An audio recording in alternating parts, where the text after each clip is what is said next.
ખાસ સામાન્ય સભાની અંદર આપણે બજેટનો જ પ્રશ્ન લીધેલા હતા તમામ.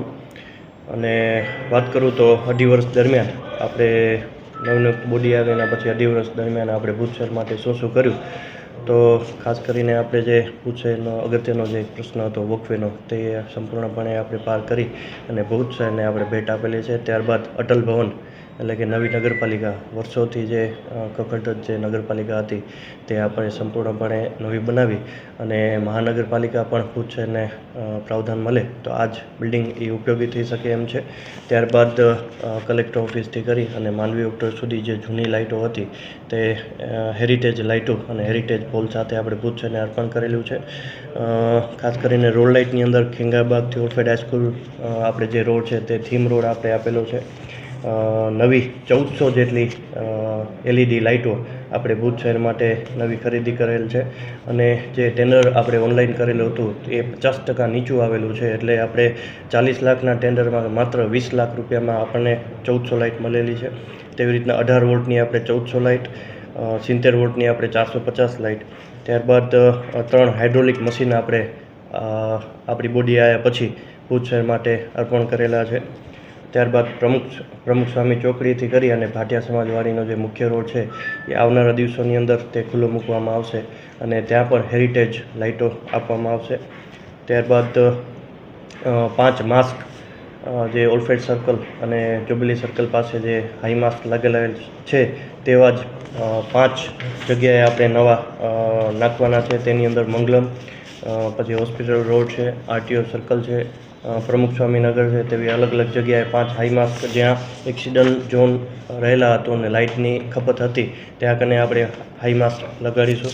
ત્યારબાદ SBM શાખાની વાત કરું આપને તો SBM શાખાની અંદર આપણે જે જૂનો ગૌરવપથ રોડ હતો તેને આપણે આઇકોનિક રોડ તરીકે સરકાર દ્વારા અલગ ગ્રાન્ટ મળેલી હતી તેનામાંથી આપણે તે કામ કરાયું છે અને તે કામ પ્રગતિમાં છે. ત્યારબાદ ડમ્પિંગ સાઇડ ઉપર આપણે બાઉન્ડ્રી વોલનું કામ કરેલું છે 26 લાખના ખર્ચે અને ડમ્પિંગ સાઇડ ઉપર 1,11,622 મેટ્રિક ટન કચરો આપણે આ બોડીએ સાફ કરેલો છે, જે સરાહનીય કાર્ય આખા ગુજરાતની અંદર બીજા નંબરે આવેલ છે. ત્યારબાદ સ્વચ્છ ભારત મિશન અંતર્ગત આપણે નગરપાલિકાને નવા ટ્રેક્ટરો આપેલા છે, નવા સ્વીપર મશીન આપેલા છે જે નાઇટના રાત્રિ સફાઈ કરે છે, જે માણસો દ્વારા અને માણસોને તકલીફ દૂર થાય એ માટે થઈને સ્વીપર મશીન ગામમાં ફરતા હોય છે. ડોર ટુ ડોર માટે અલગ સાધનો આપણે લીધેલા હતા અને તે પણ આપણે હાલમાં ઉપયોગી છે. 107 જેટલા ડસ્ટબિન આપણે હાલ SBM શાખામાંથી લીધેલા છે અને ભુજ શહેરની અંદર અલગ અલગ જગ્યાએ આપણે આપેલા હતા.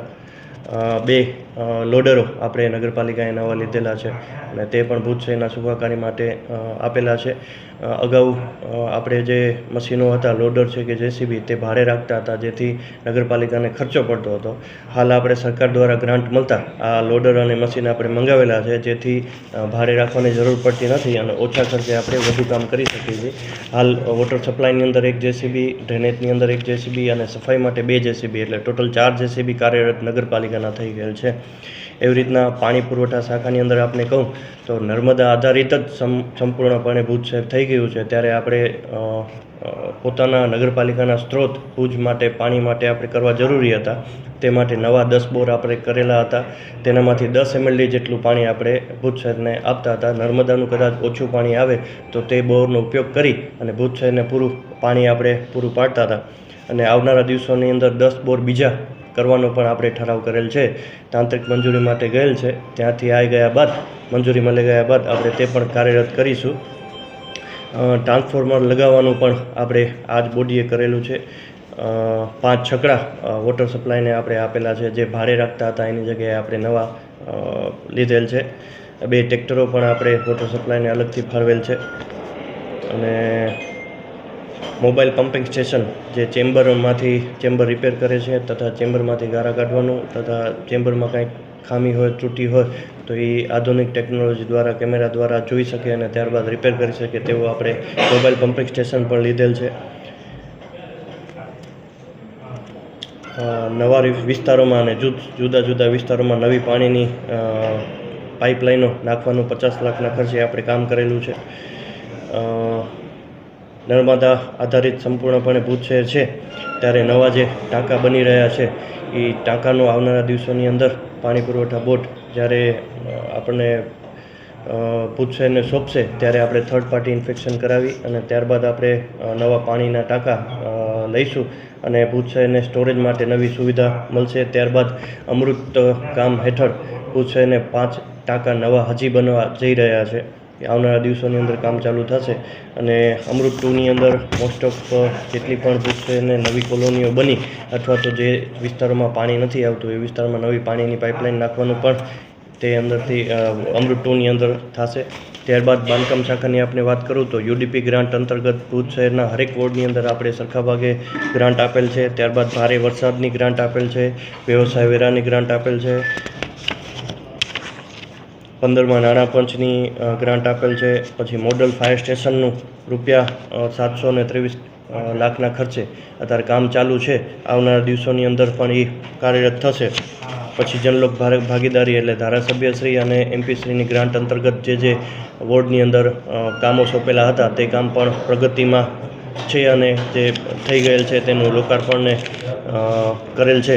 પછી અમૃત ગ્રાન્ટ હેઠળ તથા આગવી ઓળખ અને લોકલ ફંડ વેસ્ટ બચત ગ્રાન્ટ તમામ ગ્રાન્ટનું 2.5 વર્ષ દરમિયાન આપણે સરખા ભાગે હરેક વોર્ડની અંદર આપી અને કામ પૂર્ણ કરેલ છે.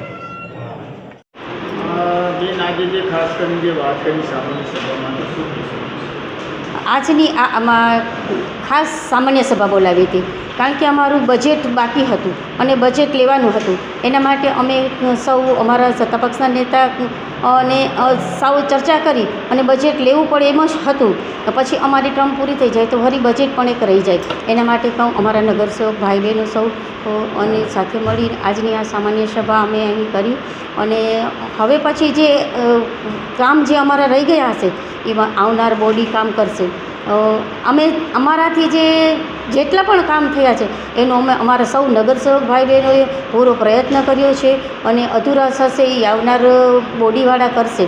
અને અમને તો ખૂબ જ એક આનંદ થાય છે કે આ 5 વર્ષમાં અમારો કાર્યકાળ ખૂબ જ સારો રહ્યો અને અમારા સૌ નગરસેવકો મને પૂરો સાથ સહકાર આપ્યો. અમારા સૌ બ્રાન્ચ હેડોએ નગરપાલિકાના સ્ટાફગણે મને સાથ આપ્યો અને જે મારી ટર્મ પૂરી કરાવી એમાં મને ખૂબ જ આનંદ છે. અને મારા પાર્ટીનો પણ હું ખૂબ ખૂબ આભાર માનું છું. એક નાના કાર્યકર તરીકે આજે મને મોટી જે જવાબદારી આપી એના માટે હું મારી ભારતીય જનતા પાર્ટીનો પણ ખૂબ ખૂબ આભાર માનું છું. બજેટની તમને બુક આપશું એટલે બજેટના આંકડા મોટા બોલી શકું એમ નથી એટલે અત્યારે તમને એ બુક આપીશ, તમે જોઈ લેજો. અને આજનું બજેટ માટેની જ ખાસ સામાન્ય સભા હતી.